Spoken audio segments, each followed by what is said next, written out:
Okay, so today's Weekend Weird Files isn't so much weird as it is heartbreaking. I try to reserve Saturday's episodes for the weird, odd, strange, whatever. But after I watched the documentary about Christa Pike and the crimes she committed, I just had to do an episode about her. Triple One Studios proudly presents the Weekend Weird Files. And here's your host, the weirdest one of all, Andrew Ellery.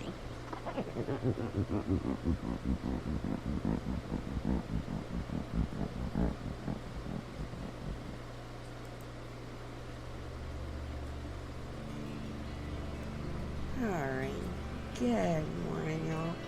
Happy Saturday. So, I mentioned the name Christa Pike. Is she somebody that you've heard of previously? Well, anyway, I'm going to tell you about her and a couple of her friends. But she was born in 1976 in West Virginia, so she's not too far from being close to my age. But anyway, she didn't really have an easy childhood. She was raised by her grandmother, who was a devout Christian, and apparently while she was growing up, she was abused by a friend of her grandmother's, and it was a man named Ernest that abused Christa. And get this, the abuse began when she was still in just a little baby in just diapers, okay? So basically, she was a baby or a toddler, and I just feel like that's horrible, and started off her life the way it ended up. But anyway, when Christa was 12, her grandmother passed away. And shortly after that, Christa attempted to kill herself for the first time. To cope with the grief of losing her grandmother, and probably from the abuse that she had endured when she was little, she began to mutilate herself. And she did that in several ways. Well, soon she had to move in with her mom, and things seemed to go further downhill from there. Their relationship was not a good one. You know, it wasn't that typical mother-daughter relationship. And to make matters worse, her mom was a raging alcoholic.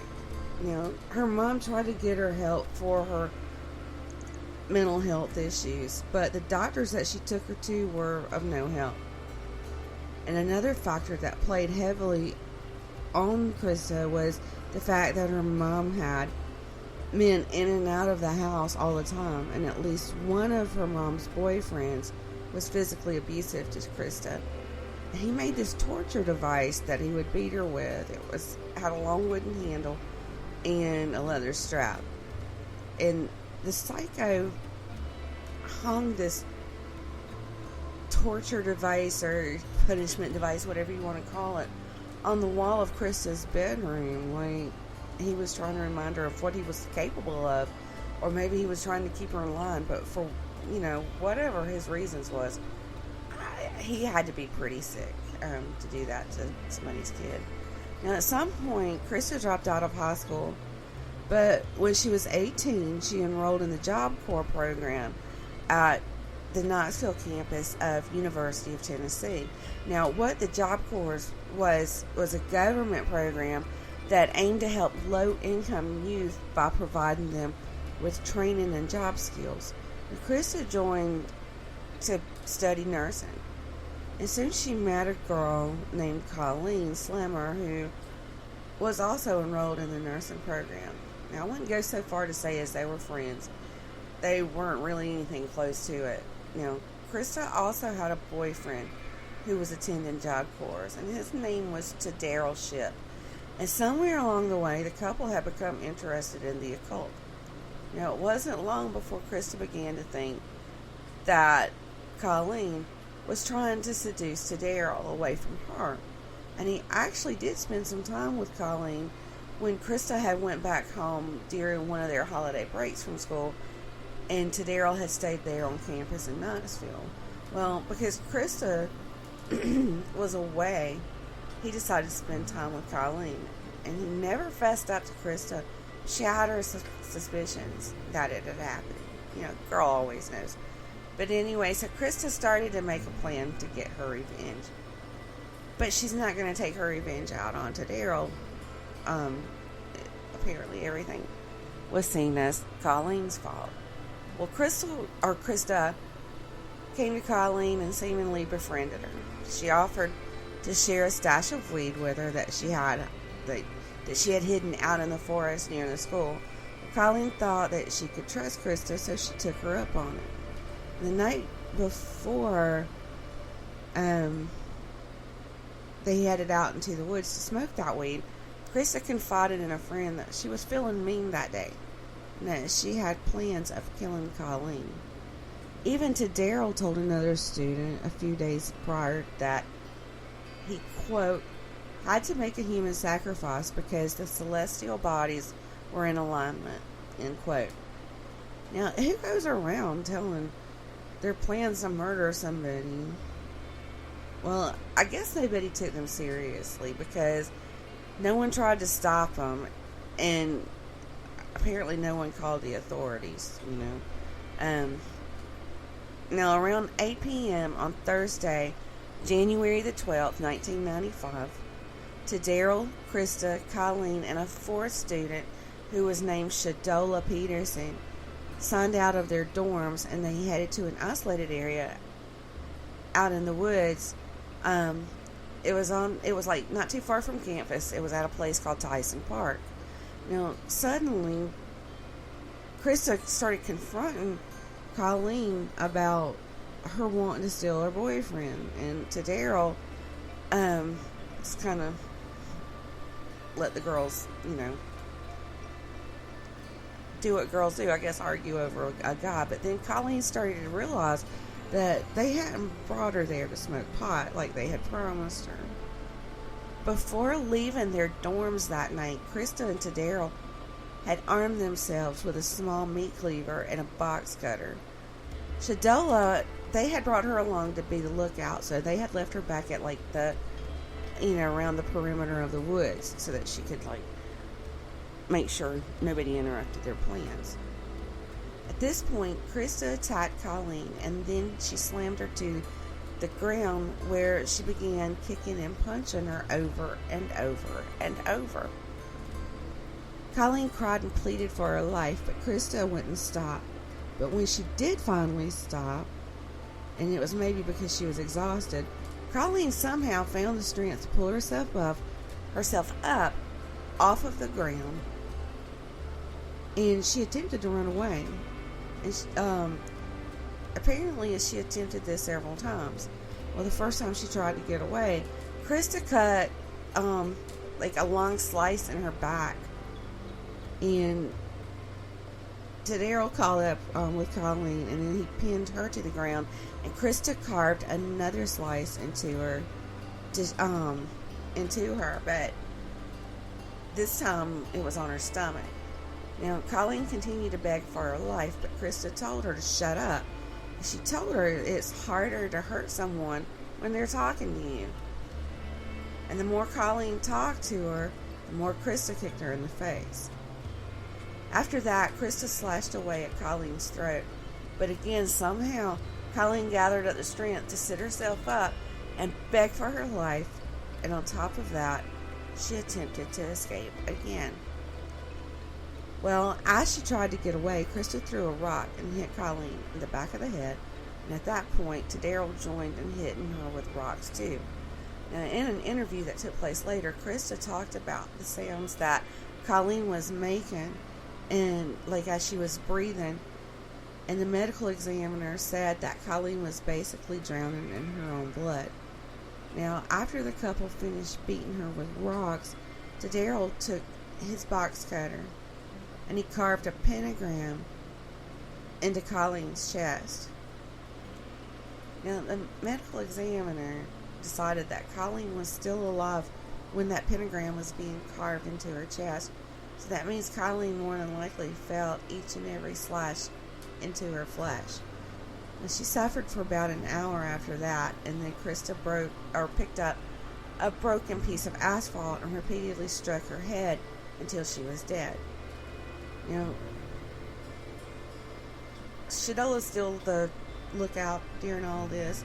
So after they realized she was dead, Daryl and Christa dragged Colleen's body to a part of the forest where there was a thick clump of trees, and they placed her on top of like this big mound of dirt. But now get this, before they left her, Christa took a piece of Colleen's skull as a trophy, and she placed it in her jacket pocket. Apparently forgot about it. Then they removed her ID cards and her gloves that she had been wearing. After that, they rubbed mud from the bottom of their shoes onto their clothes as an attempt to cover up Colleen's blood that had splattered on their own clothes. From there, they walked to a gas station and threw away the ID cards they had taken off Colleen and those gloves before they returned to their dorm rooms like nothing ever happened. Now, the entire thing had only taken like 2 hours. Once they were back in the dorms, Christa visited that friend that she had visited before and told her that she wasn't feeling mean, but that friend also noticed that Christa didn't seem to be like all that mean anymore. And I don't know what she was thinking, but she did say that Christa was acting quite the opposite, because she was dancing around the room in circles like a little kid in a candy shop. She even went as far as telling her friend what she had did to Colleen, and showed her the piece of skull that she brought back as a souvenir. The next morning, a university employee discovered Colleen's remains. At 8 a.m., just 12 hours after the ordeal began, on Friday the 13th, Knoxville and campus police arrived on the scene. Colleen's face was so mutilated that the officers, they really couldn't tell exactly what they were looking at. Now, Christa wasn't very smart in her actions after the murder. Other than bragging about it to her friends, she returned to the scene of the crime the very next day while the cops were there. But they wouldn't let her enter like that area. And not only that, she left the jacket with the skull fragment still in the pocket in an administrator's jacket on campus. The jacket was handed over to police, and soon after that, they found that piece of skull in the pocket of Christa's jacket that she had left behind. Well, Christa Pike, Daryl Shipp, and Shadola Peterson were arrested within the next 36 hours. The police talked to Christa first, and she waived her rights to silence, and she even admitted that she was at fault for Colleen's death. Her entire confession was 42 typed pages. She even took police to the gas station where they had thrown away Colleen's ID and her gloves, and when they searched to Daryl's dorm room, they found a satanic Bible. The trial began on March 22nd, 1996. Christa cried through the entire trial, but it didn't have any effect on the jury because it only took a few hours for them to come back with a guilty verdict. For the guilty verdict of first-degree murder, Christa was given the death penalty, becoming the youngest woman ever sentenced to death in America. She was only 20 years old. Daryl Shipp was sentenced to life in prison with the possibility of parole. And Shadola Peterson was given probation since she basically turned state's evidence. She pled guilty to being an accessory after the fact. Now, 5 years after her guilty verdict in 2001, Christa attempted to kill again while she's in prison. She nearly succeeded in strangling a fellow inmate to death.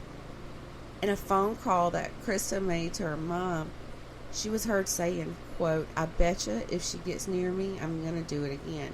I'm going to succeed this damn time. See, now I know the difference between premeditated murder and what happened with Colleen. Because, see, I premeditated the hell out of this. Sure did. If I'd have had 30 more seconds, we'd have a little chalk line out there in our rec pen, and that bitch would be gone somewhere." A trial for the second attempted murder took place, and Christa was found guilty of attempted first-degree murder, and more time was added to, or that charge was added to her death sentence. Sorry, my concentration or focus just totally went out the window there for a second. Sorry. But anyway, her defense attorney asked that her penalty be changed to life in prison instead of the death penalty, because they said that she had a mental illness and the death penalty would be unconstitutional. They claimed that the mental illness came from the abuse that she suffered at a young age, and a neurology expert testified that Christa's brain had underdeveloped frontal lobes, and that's the area of the brain that understands right from wrong. Now, this had happened because Christa's mom had drank alcohol while she was pregnant with Christa. But the appeals court upheld the original ruling and sent her back to death row. She exhausted all of her appeals, but she still says that she should not be executed. Well, in June of this year, the Tennessee Attorney General's office asked the High Court to set an execution date for Christa because she's exhausted all of her appeals. Her attorney says it's too soon, and in their arguments, they've said that she was still a youth when she committed the crime. They said that she was 18, and she was not any more mature or responsible than Daryl, who received life in prison because he was only 17 at the time of the crime. There is still no date set for the execution of Christa Pike.